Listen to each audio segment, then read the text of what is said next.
the Assistant Director of the program. Over the next 15 minutes, I will present background information on the program and its benefits. We hope this webinar is informative, but if you have any questions, please contact THC staff using the contact information provided at the end of the webinar. With over 240 historic county courthouses, Texas has the distinction of having the nation's largest collection of historic county courthouses, dating from the 1860s through the 1960s. However, in the mid-20th century, many of the older courthouses were considered outdated, and in the 1950s, 60s, and early 70s, more than 25 historic courthouses were demolished and replaced with new construction.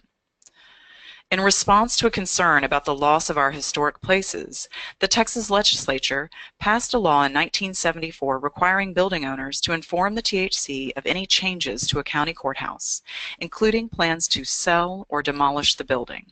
The law applies to any building that serves or has served as the primary county courthouse, even if it is no longer county-owned. This law has been instrumental in protecting Texas's historic courthouses and remains the only such law in the United States. On New Year's Day in 1993, a devastating fire nearly destroyed the Hill County Courthouse in Hillsborough. Grassroots efforts to restore the building, including a benefit concert by Willie Nelson, were successful, and in 1996 the building was rededicated. The fire was a wake-up call to the continued threat to Texas's historic courthouses. After several years of study on the condition of Texas's oldest courthouses by the Texas Historical Commission, in 1998, Preservation Texas nominated the Texas courthouses for inclusion on the National Trust's list of America's 11 most endangered historic properties. It was the first time a large group of structures had ever been selected to represent one of the nation's 11 most endangered properties. As a result of mounting evidence that the historic courthouses of Texas were in need of attention, then Governor George W. Bush and the Texas legislature passed House Bill 1341 that created the Texas Historic Courthouse Preservation Program in 1999 to assist counties and provide grant funds for the preservation of historic county courthouses. In the past 18 years since the program's first grant cycle, over $270 million has been distributed to 93 counties to complete 67 full restorations, some as dramatic as this, the Wharton County Courthouse. Since 1999, the program has received funding for 10 grant cycles, with varying funding appropriations by the legislature, ranging from $62 million in Round 5 to less than $5 million in Round 8. During the last grant cycle, the program awarded 4 full restoration projects, 1 planning project, and 3 emergency grants, capped at $450,000 each, to address urgent and critical problems. In this recent legislative session, the program was appropriated $20.2 million for the upcoming Round 10 grant cycle and the 2018-19 biennium. In addition to the major funding awards, 26 other counties have been assisted with grants to produce construction documents or to address issues endangering their building or its users. There are currently 139 participants in the program and an additional 102 courthouses that are at least 50 years of age or older and county or city owned and therefore eligible to join the program. The courthouse program offers 3 types of grants. Major grant awards for full restoration of the courthouse is typically the focus of the grant application process. These matching grants enable the applicant to undertake construction activity towards a full restoration of the courthouse, including restoration and repairs of the building's exterior, as well as interior work that includes modifications to bring the building up to code and update mechanical, electrical, and plumbing systems. These grants are awarded based upon 21 scoring criteria that were established to assess the building, the proposed project, and the local support for that project. By statute, a minimum 15% local match is required for any grant, but an overmatch by the applicant is encouraged for major grant awards. If an applicant does not already have an approved set of 95% construction documents, it is not likely to receive construction funding. But if an applicant without plans and specs does receive construction funding, up to 13% of the total project cost can be reimbursed for the preparation of construction documents.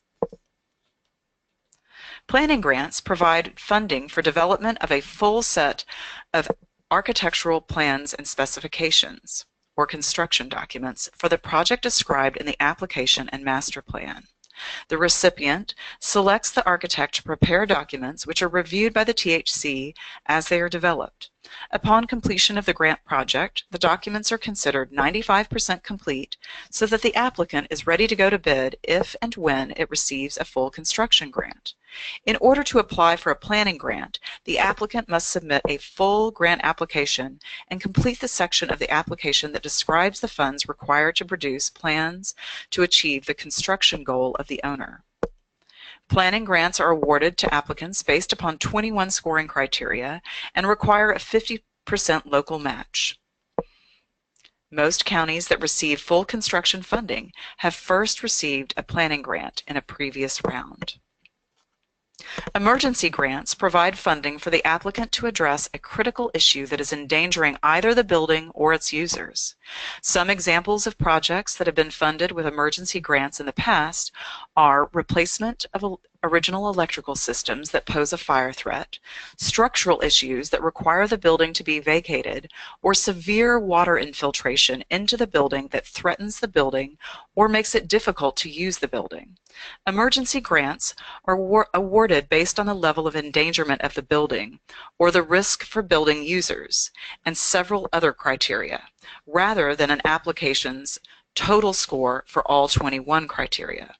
This means that applications not scoring well enough to receive a planning grant or full construction funding can still potentially receive emergency funding if their level of endangerment is severe enough. Emergency grants require a 50% match and are capped at $450,000. Besides the obvious benefit of preserving some of the state's most significant historic landmarks, the courthouse program improves building safety and usability by complying with life safety codes and the Texas accessibility standards.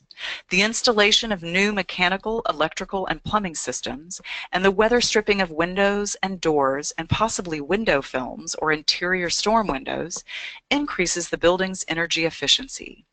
The courthouse's functionality is improved through the introduction of modern AV and communication systems in addition to acoustical treatments. Buildings are made safer with the inclusion of various forms of security, such as surveillance cameras. Important historic records are stored more safely and securely in properly conditioned spaces designed for storing records. And finally, maintenance time and costs are greatly reduced by providing a building in a newly restored condition. Since the program's beginning, over $290 million has been appropriated by the legislature, and over $270 million already awarded in grants toward preserving historic Texas courthouses. The benefits of courthouse preservation extend beyond the local community, creating over 10,600 jobs, generating $555 million in income, and over $680 million in gross state product. After a courthouse restoration, most communities experience a substantial revitalization of the historic downtown and an increase in business on the courthouse square. Denton, Marshall, and Wharton are all examples that saw dramatic results with downtown rents tripling or more. Direct travel spending in Texas is a $69 billion industry, and heritage tourists visiting historic sites spend almost 1.5 times more than other travelers. Tourism is the third largest industry in Texas. It generates $53.8 billion a year, with leisure travel making up $38.2 billion of those dollars generated. 14% of leisure travelers visit cultural and historical destinations, representing $5.3 billion in expenditures. Texas ranks third in number of visitors and second in number of cultural tourists. For questions about the Round 10 grant application or the Texas Historic Courthouse Preservation Program, please contact me or the staff member assigned to work with your courthouse by referring to the staff map inside the Round 10 Grant Application Guide.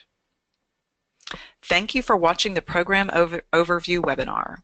Please feel free to share this webinar with anyone who might be interested, and as always, thank you for your dedication to preserving Texas's historic county courthouses.